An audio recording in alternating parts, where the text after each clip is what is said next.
Seperti yang sudah saya janjikan pada video sebelumnya, pada pertemuan kita kali ini saya akan melanjutkan cerita yang sempat terpotong kemarin.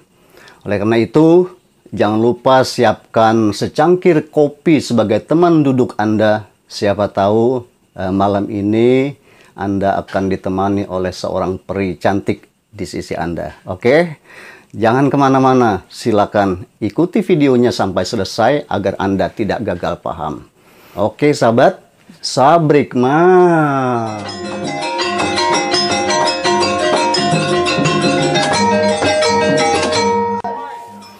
Assalamualaikum warahmatullahi wabarakatuh. Selamat malam dan salam sejahtera untuk kita semua.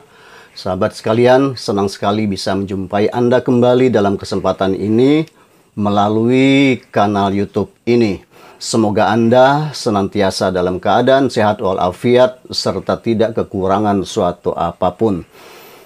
Nah, sebagai pembuka obrolan kita kali ini, saya ingin mengingatkan kembali bahwa akun YouTube saya ini terhitung hingga Mei 2020 yang lalu itu sudah berusia sekitar 8 tahun. Tentu saja jika data tersebut dihitung berdasarkan catatan yang ditampilkan oleh pihak manajemen YouTube yang menyebutkan bahwa saya sudah bergabung di YouTube itu terhitung sejak 16 Juni 2012. Namun sekali lagi perlu saya tekankan bahwa saya sendiri sebenarnya agak meragukan data tersebut. Minimal saya tidak begitu menyadari kenyataan ini. Selain itu, dalam video sebelumnya juga sudah saya ceritakan bahwa sejak pertengahan Mei 2020 yang lalu, saya sudah mulai agak serius menekuni YouTube ini. Sejak itu, saya mulai banyak belajar tentang berbagai aturan YouTube, rajin sekali berkunjung ke banyak channel YouTube milik YouTuber lain, wabil khusus para YouTuber pemula, dan terus mengamati perkembangan channel YouTube saya sendiri. Nah, pertanyaannya sekarang, apakah sebelum pertengahan Mei 2020 itu kehidupan saya benar-benar lepas dari dunia YouTube? Apakah selama itu saya tak pernah membuka YouTube sama sekali? Nah, sebenarnya tidak. Tapi selama sekitar 8 tahunan itu, saya buka-buka banyak kanal YouTube cuma sekadar nonton biasa, menikmati konten-kontennya, dan hanya untuk menambah wawasan pengetahuan saja. Saya menyimak video-video ceramah dan kajian agama, misalnya berita-berita politik, seni budaya, berbagai fenomena alam, cerita misteri, dunia selebritis, dan isu-isu aktual lainnya. Bahkan sebelum Mei 2020 itu, saya tak pernah ngerti dan tak peduli urusan like, subscribe, atau share video-video yang saya tonton.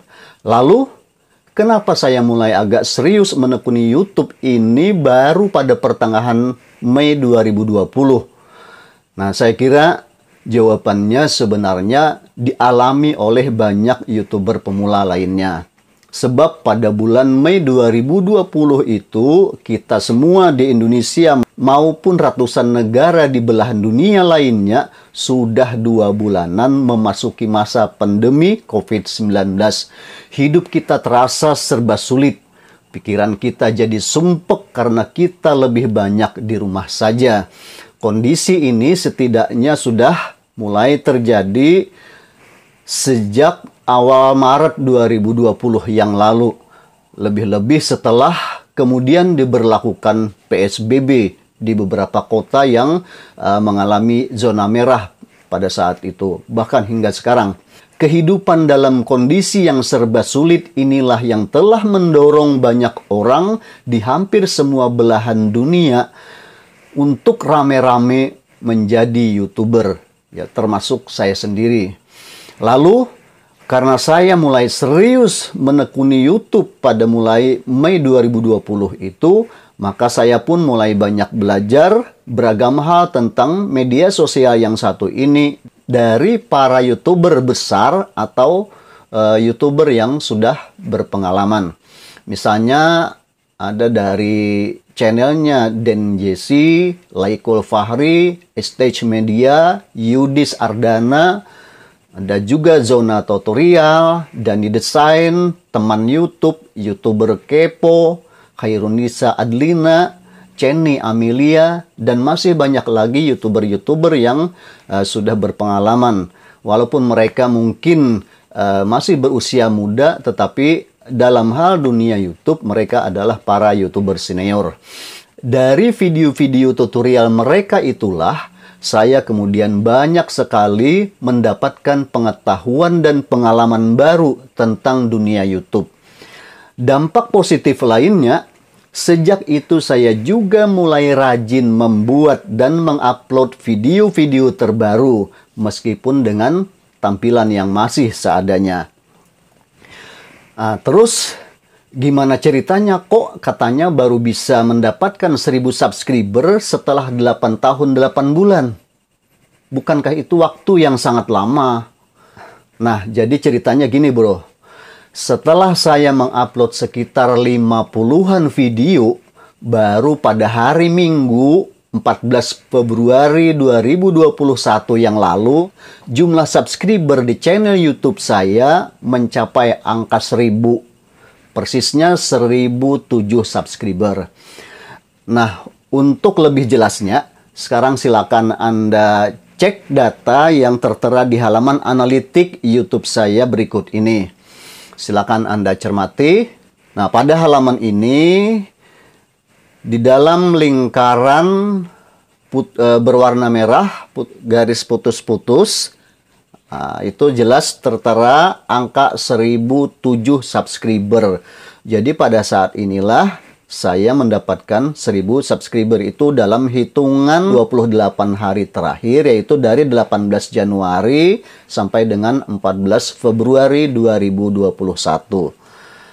Jadi, kalau dihitung secara real time sepanjang waktu, yaitu sejak 16 Juni 2012 sampai dengan 14 Februari 2021 ini, berarti saya membutuhkan waktu sekitar 8 tahun 8 bulan baru bisa mendapatkan 1000 subscriber. Lama bingit kan?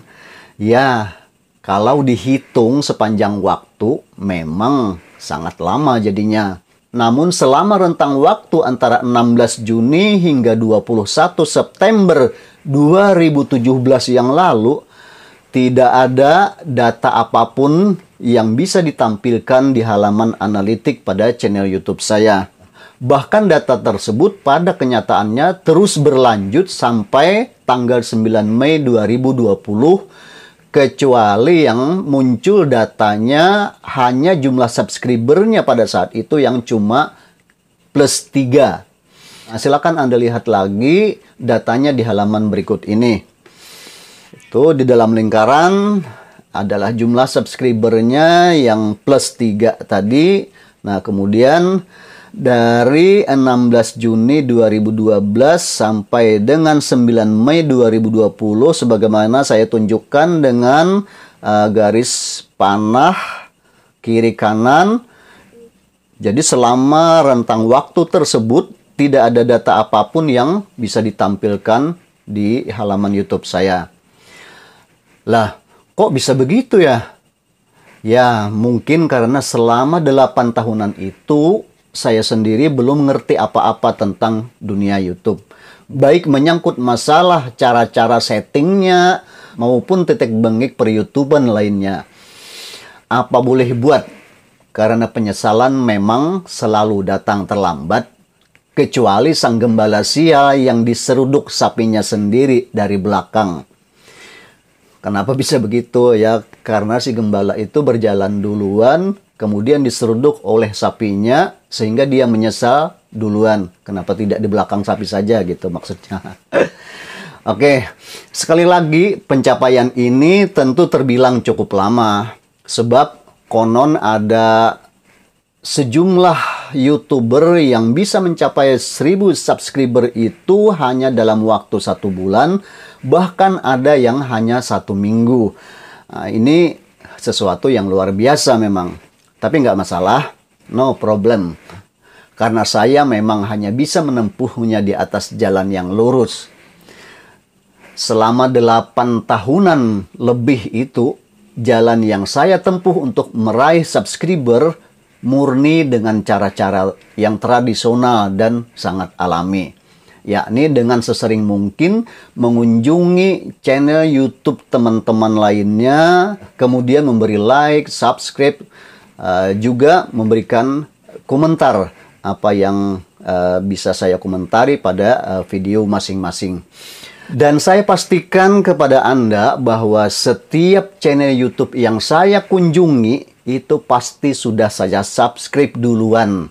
Tentu saja dengan tetap menaati protokol kesehatan agar tidak terjebak di dalam spam.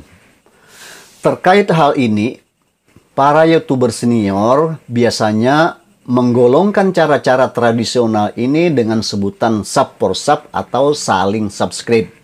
Cara ini memang sangat lamban, fluktuasi naik turunnya pun sangat tinggi, terutama setelah pihak YouTube menerapkan kebijakan baru yang benar-benar super ketat dan sangat selektif itu sejak kira-kira Agustus atau September 2020 yang lalu. Nah, sekarang silakan Anda cermati lagi data di halaman berikut ini.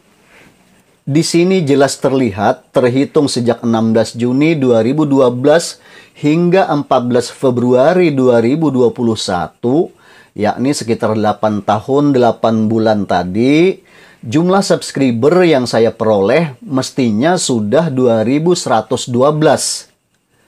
Tapi yang hilang malah mencapai 1129, sehingga yang tersisa hanya tinggal 983 subscriber. Nah, jadi jumlah subscriber saya yang hilang pada saat itu lebih dari 50%. Apa boleh buat? Tai kambing bulat-bulat digiling jadi obat, dionta jadi sehat. Inilah kenyataan pahit yang harus saya hadapi juga oleh semua YouTuber pemula yang bukan siapa-siapa. Maksud saya gini, kita ini bukanlah dari kalangan orang-orang yang sudah punya modal nama besar atau popularitas semisal para artis maupun kaum selebritis lainnya. Nah, kalau mereka ibaratnya sih sekali ngentut aja udah banyak orang yang datang ke channel YouTube mereka tanpa diundang. Nah, kalau kita ya udahlah bro, gak usah dibahas lagi soal ini, terlalu panjang nanti jadinya. Oke sahabat sekalian, saya kira cukup di sini dulu pertemuan kita kali ini. Insya Allah cerita ini akan saya sambung kembali pada postingan video selanjutnya, yaitu video ketiga nanti. Akhir kata, pertama rebab, kedua babun, pertama maaf, kedua ampun. Katakan selalu, success is my right. Semoga kita semua akan segera meraih kesuksesan seperti yang kita inginkan. Salam sukses, salam YouTuber pemula.